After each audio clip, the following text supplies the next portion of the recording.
love, the intimacy and the ecstasy of the divine union of the loving couples can't reach its zenith without this agonizing, unbearable pain of separation.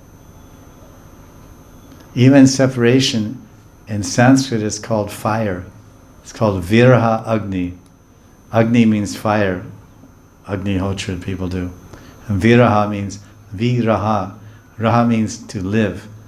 And Viraha means to live away, be away from your life. Radhakund me re raha hum. I live in Radhakund. So Viraha.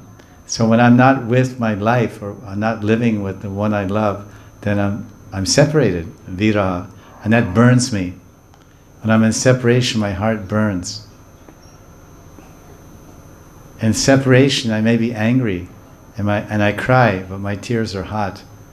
But when I'm in union, or when I'm meeting my beloved, I may cry in bliss or joy, and my tears are cool in temperature. There's two temperatures of the tears.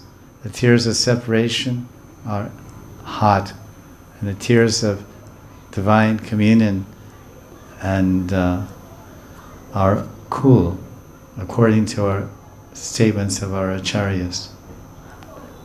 This is very high perception. Maybe we can have same, I can't say myself.